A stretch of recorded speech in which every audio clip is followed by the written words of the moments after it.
What's happening, lads? Welcome back to Cop Logic. It's Jake here, and I'm going to be talking you through today a deep dive tactical player analysis for Liverpool's new midfield signing, Dominik Szoboszlai. Now, if you've been living under a rock, you won't have seen that we've just signed Dominik Szoboszlai from RB Leipzig. And as we're going to do with all of our summer signings this window, we're going to be doing a deep dive into their stats, analyze them as a player, see what their characteristics are, see what their strengths and weaknesses are, and feed them back to you in an unbiased way. So if it's negative or positive, we'll be telling you about it, just so you know what to expect, basically, from Dominik Szoboszlai in red.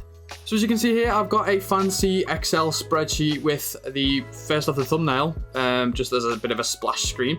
Then we've got his characteristics, standard stats, shooting, passing, possession, and defensive stats, positional stats, a bit of a player comparison, and an injury history. So unlike the last video where I just did a comparison from Alex McAllister to Jordan Henderson, I'm actually going to avoid doing that this time because I think that caused a bit of confusion. Jordan Henderson and Alex McAllister aren't really that similar of a player, and I think that caused a little bit of confusion on the video. Ultimately, that's not what I was trying to compare. It was that more a case of Alex McAllister is going to be replacing Jordan Henderson's role in the team, or at least I thought he was. So I did a comparison to show what he'll offer in comparison to Jordan Henderson. But to save any confusion and any scratching of heads this time, I'm just going to be doing the stats. And there is a bit of a player comparison, but it's not an in-depth, it's not fully focused around the player comparison side. So jumping into the video then, we'll start with the characteristics. You can see here on this screen, we've got his strengths and weaknesses. And I've got a code down the side here to show very strong, strong, average, weak, and very weak.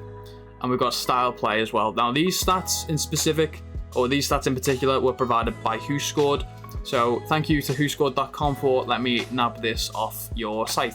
They probably don't even know I've done this, but you know, thought I'd credit the source.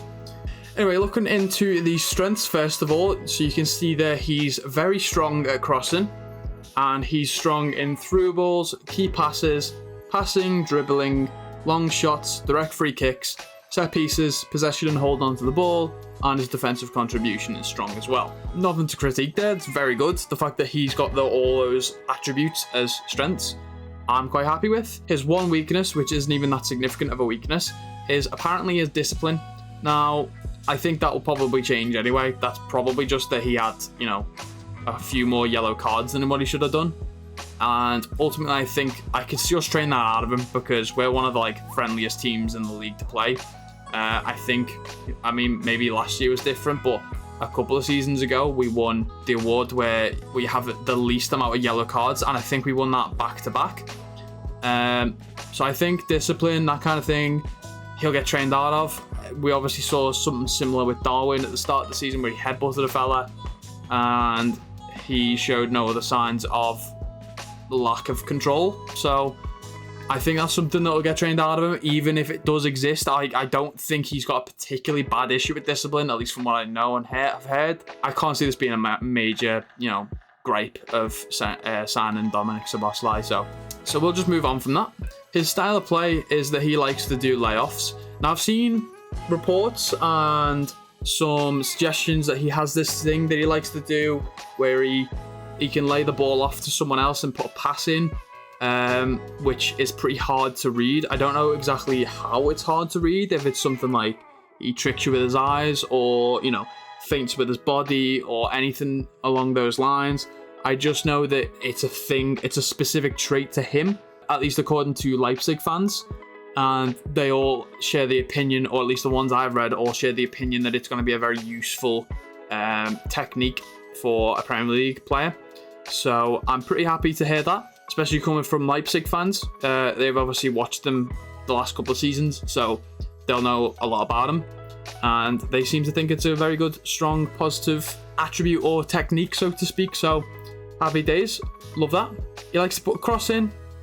Something we don't really do from midfield that often, but it might be very beneficial to us, but we'll have to wait and see. He likes to shoot from distance. This is something we don't do very often for the midfield either, although I do think this would be very positive for us to start doing. When the attack isn't quite working, shooting from distance, even if it doesn't end up in a goal, puts defenders on their toes, lets them know that they can't just take their eye off the midfield and mark the wingers. So I'm quite happy that he's got that in his locker. He's a very good counter-attacking threat. In a normal season, we don't rely on counter-attacks, but we still have them in our game. We definitely did more last season, but it's nice to know that he can, be on alert and wait and, be ready for that counter-attacking moment. So overall, happy with this page. Happy to see so many greens. Happy to see one very faint red. And a fan of most of those attributes of his style of play. Well, I'm a fan of all of them, but one's a bit irrelevant really in the counter-attacking threat, but it's still a positive nonetheless. So looking into his standard stats now, we're going to go through this graph first. This is his appearances and his goals and assists over the last season. So he has 46 appearances for Leipzig in all competitions. That's 31 in the Bundesliga, 8 in the Champions League, 6 in the DFB Pokal, and 1 in the DFL Super Cup. That equates to him as 3,708 minutes. His goals during that was 10 across all competitions, 6 in the Bundesliga, 1 in the Champions League, and 3 in the DFB Pokal, none in the Super Cup. His assists for the season, he has 13 across all comps, 8 in the Bundesliga, 2 in the Champions League, 2 in the DFB Pokal, and 1 in the Super Cup. So 23 goal contributions over the last season. I think that's pretty good stats for a midfielder. I don't know off the top of my head what that is in comparison to some of Europe's best, but I would like to suggest that it's maybe up there. Not highest, but pretty decent, pretty buffed out. Happy with that? Yeah, I mean, 10 goals, 13 assists across all competitions last season. That's going to be significantly more than what I think all of our midfield have, maybe even together, to be honest. Looking specifically at his stats now, these are the stats per 90 minutes, so these are the stats per your average game. He is getting it compared to other attacking midfielders and wingers. Generally, he's being compared to attacking midfielders and wingers. I believe this is in the top 5 European leagues. It could be global, I don't know. But I would suggest it's probably more either just the Bundesliga, or I'd say it's Europe in general. Bit of a caveat there, but anyway, I thought I'd mention that. Looking at his goals, first of all, he's got 0.20. So he scores, a goal every 5 games or so. That puts him in the top 42% for that stat. His assists for the season, he's on 0.29. He's in the top 85% for that. If you can do maths, you can work out his goals and assists equal 0.49. That puts him in the top 69%. Still positive stat. Non-penalty goals, 0.17, puts him at 35%. That's probably the more important stat for us. And it's good to know that a majority of his goals are non-penalty goals. I know there was a few that he did take for Leipzig, but honestly, I don't think he'll be getting that chance very often in Liverpool, because we've obviously got Mo Salah as our penalty taker, and I don't really see that changing. He might be, deputy penalty kick taker, but we've still got the likes of Fabinho who can take a good penalty kick. Obviously, Milner's now left, so it'll probably go to Fabinho next. And then we've also got Alexis McAllister can take good penalties, and now Dominik Szoboszlai can take good penalties. So we've got options there. Yeah, you can see there, penalty kicks made, penalty kicks attempted is 0.03. Puts them respectively at 70% and 66%. But that's, again, going to be contextual to his time at Leipzig. That will probably go down in our team. Yellow card 0.15 puts him at 44%. Red card 0.06 puts him at 3%. That's absolutely fine. XG, this is one of the important ones. He's on 0.22, puts him at 41%, so he is quite low in his XG compared to other attacking midfielders and wingers. But something I think that we should keep in mind going forward from this point on is I think that a lot of attacking midfielders and wingers, they tend to be more, if they're a winger specifically, cut inside, drive forward, cut inside, take a shot on yourself and try and score, at least in the modern day of football. And attacking midfielders are kind of the same, but operate a bit more, maybe like a shadow striker, or have, shot creating actions or goal creating actions to benefit them and favour them. I think Dominik Szoboszlai is more of an attacking midfielder where he'll do a lot of the work himself and then just put that final pass in and get someone else to goal. So a lot of these, in comparison to other attacking midfielders and wingers, might be a bit concerning, but it's nothing to worry about. It's just with the way he plays and in comparison to other attacking midfielders and other attacking wingers. He's a bit of an outlier in the way he plays compared to others. So I wouldn't worry about those stats too much. And even at the end of the day, he's getting 0.22 XG and 0.20 goals. So he's getting pretty much what he's expected to get, which honestly I'm not going to complain about. Non-penalty XG, again, that's the most important part for us, 0.20. So he's getting every one of his non-penalty XG, which means he must have missed a penalty, I think that means. Or, you know, had it saved or something like that. Again, that's probably the more important one for us, is non-penalty XG. He's got 0.20, which is exactly what his goals are. Expected assisted goals, so expected assists is 0.28. He's on 84% for that. That's very high. And if you actually look there, his assists is 0.29 and his expected assists is 0.28. So he's actually exceeding his expected assists, which doesn't really say much because that's more down to whoever he passed the ball to get him the goal that got him the assist. But, you know, still interesting. He's expected to get 0.28 assists per 90 minutes and he's actually getting 0.29, so he's exceeding that stat. He's getting exactly what he's expected to get and more in the positions that he's getting in. So overall, I'm happy with that. And again, if you can do maths, non-penalty XG plus assisted goals, 0.48 puts him at 71%.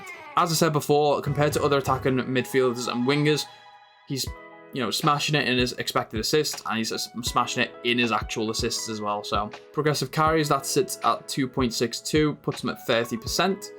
Progressive passes is 5.49, puts him at 87%. So he's very good at progressively passing the ball. And his progressive passes received is 5.93. That puts him at 25%. But honestly, unless we play him as a winger, he's probably not going to get many of those progressive passes. So I wouldn't worry about that too much. Going on to his shooting stats now. So as we mentioned before, his goals sits at 0.20. Puts him at 42% in comparison to other attacking midfielders and wingers. Shots total, 2.12 per 90 minutes, puts him at 48%. So he averages 2 shots per 90 minutes. And the amount of those that are on target is 0.90, so 67%. He pretty much averages, I would say, roughly a shot every 90 minutes or so. On target, that is. That as a success percentage is 42.5. That means the success rate compared to other attacking midfielders and wingers puts him at 82%. So quite high again. His goals to shot ratio is 0.08, puts him at 28%. His goals to shots on target is 0.19, puts him at 21%. And this one, average shot distance, 23.10. That's in yards. That one is low, but that's fine because it did mention before that he likes to take long shots. The lower this value is, the higher the percentage will be. So if you were to take them from, like, I don't know, 10 yards away, for example, you'll be higher in the percentage compared to other attacking midfielders and wingers. So ultimately, I'm not too bothered by that one being such a low percentage because it did say he likes to take long shots. I remember seeing this on the Alexis McAllister video, and the difference in compared to how little you move in terms of yards for your average shot can dramatically change the percentage in comparison to other people. So Alexis McAllister was something like 22.5 yards for his average shot distance, and he was like 39%. And with just over a yard or half a yard, it's managed to reduce Szoboszlai's percentage down by like 35%. So overall, not too concerned about that. So his shots from free kicks is 0.32. That's very good for an attacking midfielder or winger. Again, not really expecting him to get that many free kicks in the Liverpool team, but we might use him every now and then just as a bit of a rotation option for Trent. Keep defenders on their toes, let them not know what to expect. Penalty kicks made, 0.03. Penalty kicks attempted, 0.03. We talked about them before. Expected goals, 0.22, puts him at 41%. His non-penalty XG, 0.20, puts him at 47%. His non-penalty expected goals to shots is 0.09. His goals to expected goals is 0.02, so minus 0.02. And his non-penalty goals to non-penalty expected goals is minus 0.03. That's the bit where they can all start to get a bit confusing, but once you wrap your head around it, you realize they all sort of just add up. They're all just confirming the stats, basically. Ultimately, it's nothing to worry about. It's pretty normal for him and his play style, so wouldn't be too concerned with them being that low. Now, this page, I love this page. This page has so many greens, and it's such a delight to look at. Like, look at all that green. Look at all the green. We'll talk about the passes attempted first. He attempts 55.59 passes per 90 minutes. That puts him at 95% in comparison to other attacking mids and wingers. So very high indeed. His passes completed, so those which he manages to complete, is 44.46. That as a completion percentage is 80, which ironically puts him at 80% in comparison to other attacking mids and wingers. Total passing distance, 745.37 yards per 90 minutes, puts him at 95%, so he's passing, you know, quite a fair distance each game, which just reveals to me that apparently a lot of attacking midfielders and wingers don't pass the ball that often, or at least that far. So, interesting to know. If you want to see the useful one for us, which is the progressive passing distance, that's just underneath, 199.82, puts him at the top 92%. And then you can see a breakdown there of his short, medium, and long range passes. I'm not sure quite what the difference is in terms of distance to separate these, but I'll find out for you now. So short passes are between 5 and 15 yards. Medium passes are between 15 and 30 yards, and long passes are over 30 yards. We'll go on the amount attempted and then talk about the success rate. So the amount attempted short passes he does, 26.68 per game, puts him at 92%. In comparison, the percentage of those completed is 88%. Medium, 17.15 per 90 minutes and completes 82.4% of those. Long range attempted, 7.41 per 90 minutes, and his success rate is 67.8%. So generally speaking, he completes most of his passes per game, sometimes dramatically more than what you'd expect of an attacking midfielder and winger. A lot of those are high 80s, you know, high 70s to 95s, 90s, something like that. So overall, pretty impressive stats for his passing ability. So we'll skip the assists for now because we mentioned them before, but the key passes he has per 90 minutes is 2.38, puts him at 85%, again another positive for us. His passes until final third is 3.57, something you'd expect would see an increase when he plays for Liverpool. Puts him at 86% already, so you can see him definitely getting more of them playing in red. Passes into the penalty area, 1.63, puts him high for an attacking mid and winger. And crosses into the penalty area, 0.29, although this is the lower one, he's still more than average, so absolutely fine with that. Progressive passes, 5.49 per 90 minutes, 87%. So now looking into the types of passes, we've got live ball passes and dead ball passes. So live ball passes, as a definition, is just anything that's in play that's ongoing. Dead ball passes, which is probably easier to differentiate, is anything from like corner kicks, free kicks, kickoffs, throw-ins, anything like that. Anything with a ball hasn't been moving beforehand, so not during play. As live ball passes sits at 48.39, puts them at 90%. And dead ball passes, 6.92, sits at 92%. Dead ball passes will probably go down because, again, he's not going to be on set pieces very often for Liverpool. At least I expect him not to be. So ultimately, we'll probably see that go down for our team. But nice to have the option there if need be. His passes from free kicks is 2.24, sits at 93%. Again, probably will go down. Not a massive issue. Through balls, that's important for us. 0.47. Sits at 92%. If he can get them accurately to Darwin or Diaz or Salah running through on the wing, either the wingers cutting in or Darwin running in behind, would absolutely be a machine for us. Switches, 0.81, and switches is just when you switch the ball from one side of the field to the other, very synonymous of Trent for our team.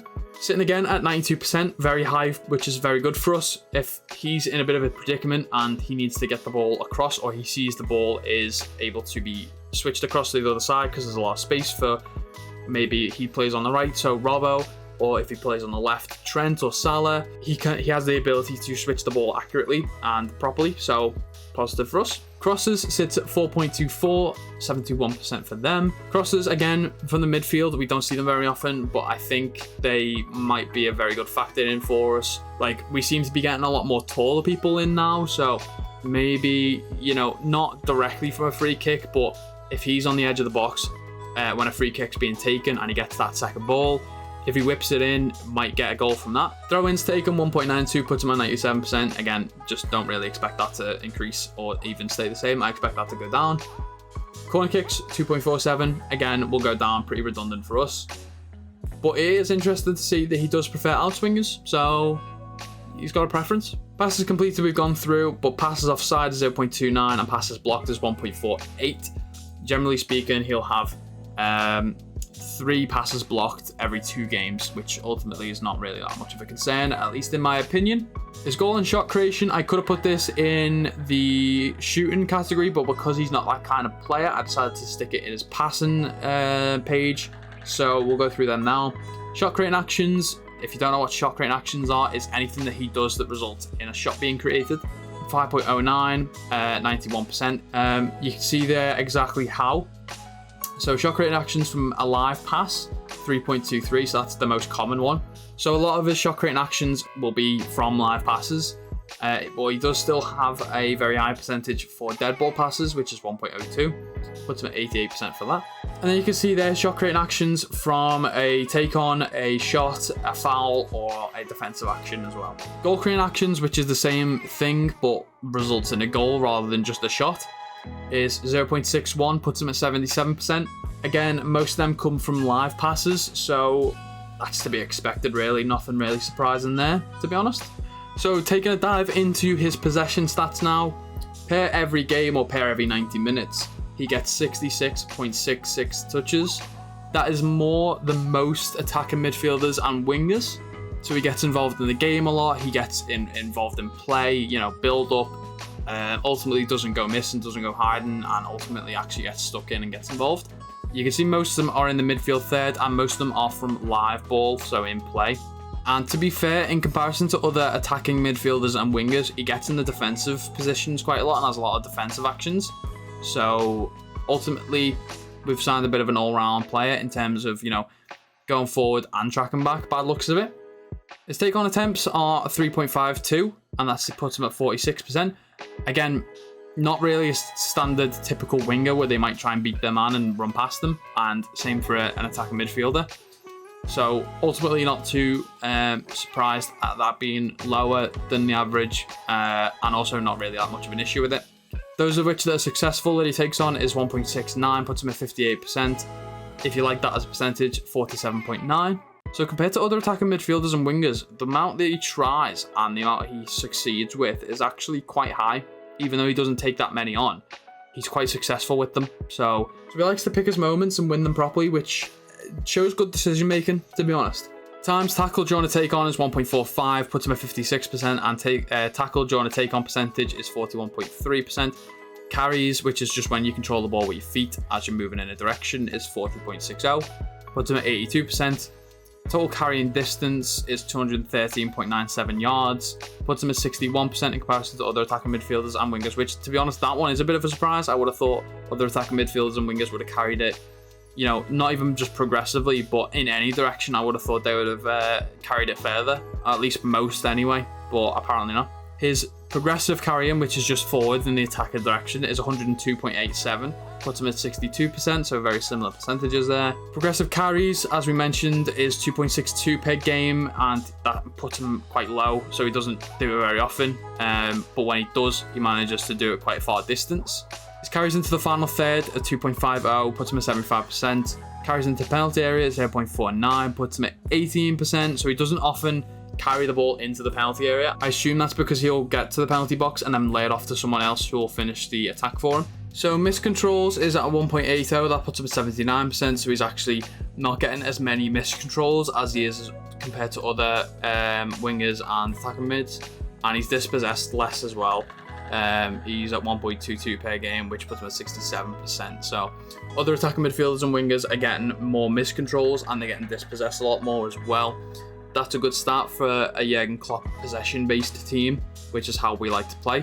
So overall, that's pretty good for ball retention, and I'm happy with that. Passes received, 45.62 per 90 minutes, puts him at 85%, so again, a positive for us. And progressive passes received, 5.93, very low, but again, I'm expecting him to be the one progressively passing rather than receiving those progressive passes, because again, he doesn't really play like a standard attacking midfield or winger. Not really a surprise, not really that bothered by that being that low, to be honest. We'll move on to the defensive stats now. He tackles 1.54 times per game, so 3 tackles every 2 games. Puts him at 63% in comparison to other attacking mids and wingers. The amount that he wins is just shy of 1 with 0.99, puts him at 73%. So even as an attacking midfielder, he wins quite a lot of his tackles and makes quite a lot of tackles in comparison as well, to be fair. So ultimately, quite happy with that. You can see most of them are won in the midfield third, so where he'll roam about most often. And he's probably in the defensive third and in the attacking third as often as he can. I imagine the defensive third tackles will probably increase because we'll probably try and convince him to track back a bit more than he probably would have done at Leipzig. So maybe we see an increase in the defensive third tackles, but we'll have to wait and see. Dribblers tackled per 90 minutes, 0.61, puts him at 64%. Dribblers challenged is 1.69, puts him at 67%. That as a percentage of dribblers tackled is 36.2, puts him at 43%. So he actually tackles quite a lot of dribblers. And then challenges lost 1.08. That one, not a massive concern. It is low, but it's not like, it's more of a defensive stat. So we're not, although the whole team gets involved in our defensive actions, it's not really his job. It'll be more down to if we sign someone like Romeo Lavia, if we keep Fab in the team, if we get Jordan Henderson to rotate with Fabinho a bit more often. It'll be more down to them. We'll only need Szoboszlai to do it if he's in a position where he can do it. So ultimately, I'm not really that bothered by that stat being that low. Blocks per 90 minutes, he's got 1.48, 89%. You can see most of them are passes blocked, which again makes sense. He's an attacking midfielder. He's probably not going to block that many shots. 1.42 for his passes blocked, puts him at 91%. Shots blocked, 0.06, puts him at 49%. His interceptions sit at 0.52 per game, so he gets 1 interception per 2 games. Tackles and interceptions, 2.06 per 90 minutes, puts him at 62%. Clearances, 0.90 per game. So he gets one clear, or just shy of 1 clearance in every game. So he's helping out defensively quite a lot. Puts him at 87% for that one, and errors 0.00. Again, these are defensive errors, which I think have to result in a goal. And because he's probably not doing that very often, because he's an attacking midfielder, that doesn't really say anything really. It's nothing, but at the same time, it'd be a massive concern if it was something. So we'll look at his heat map and his positional stats now. So last season for Leipzig, they deployed him mostly as a right winger, but he did flick over to that left every now and then. Then he played in the traditional centre midfield, and then he'd often go over to right mid as well. You can see on the heat map that sort of reflects it. Most of the area on the right is red, bit on the left, bit in that right mid role, and I'm guessing he would just be like his centre mid position would be like here, where I'm moving the cursor.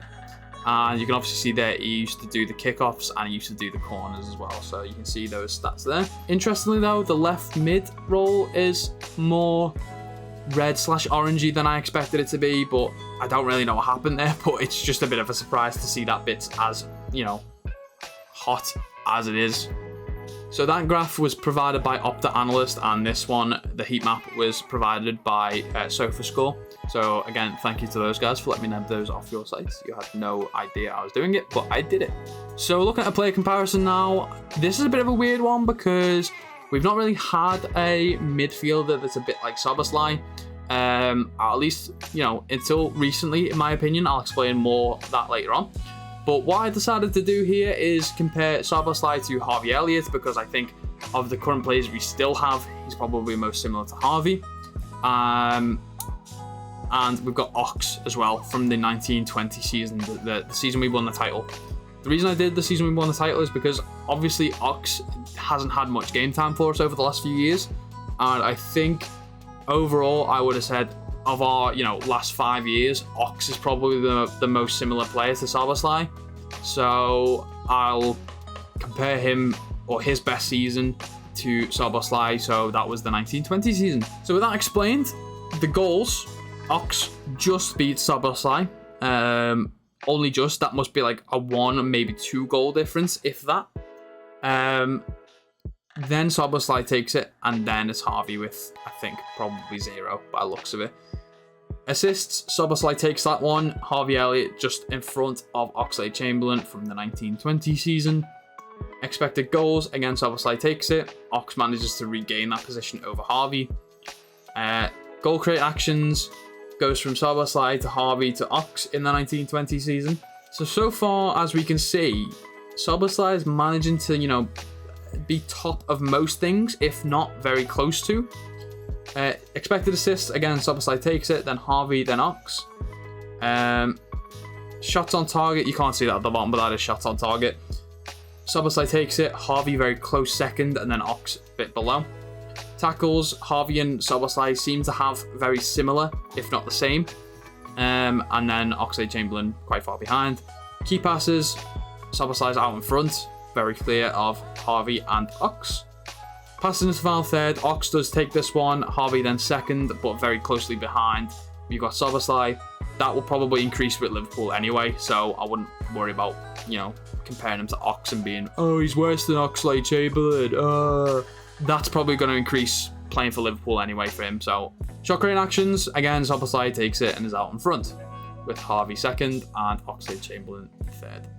So even in Ox's best season, he still manages to outperform him in most of those stats, which, that to me is pretty goddamn good, considering he's him and McAllister are pretty much replacements for Naby and Ox respectively. It doesn't matter who's replacing who technically, but generally speaking, those two are replacing the other two. And it's going to offer us something. Now, the reason I said I don't think we've had a midfielder like Szoboszlai before is because I kind of compare him now to what we've got Trent doing, or what we had Trent doing at the end of the last season. In fact, actually, that probably explains exactly what I want to explain. I see Szoboszlai as a bit of a Trent in the midfield. So the fact that we've got a Szoboszlai in the midfield and a Trent in the defence, because I do think Trent will probably feed back into that right back position. I think it'll be very scary for Premier League teams because they won't be able to rest, knowing that they've got Szoboszlai who can create a pass and Trent who can create a pass. And then you've even got the likes of Robertson, who's dipped a little bit but has still got it in him. And, Thiago, who we might play, McAllister, who will probably play more often.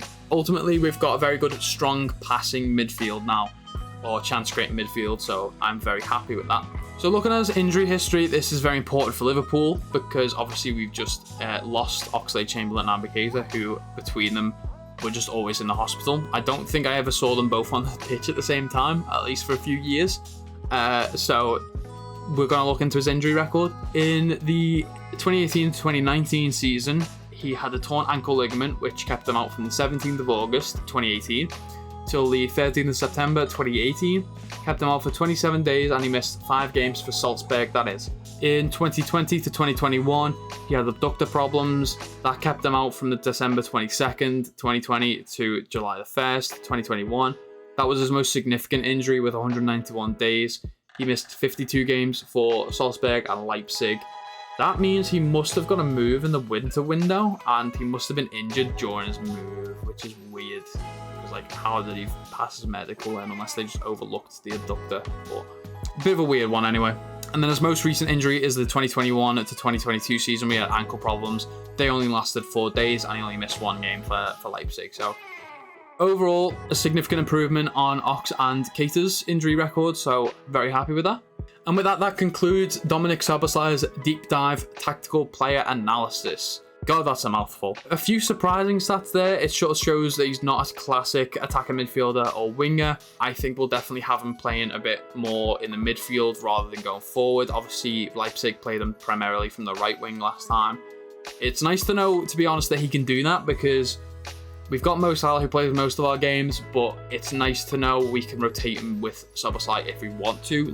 He's not a stranger to that role, so it's good to know we can rotate him and put him there if we want to give Mo some rest, because he does play a lot of minutes for us. And as I said before, I liken him to a Trent in the midfield. Now, we did have Trent in the midfield anyway, but we can now put him back to right back and have 2 of them. So, happy days. Is there anything that you saw in this video that you're concerned about? Is there anything that surprised you in a positive sense? Let me know in the comments down below. Whilst you're down there, if you don't mind liking the video, that'd be very much appreciated. It helps out massively. And if you want to stay up to date on all the latest transfer news, then make sure you subscribe to us with notifications on as well.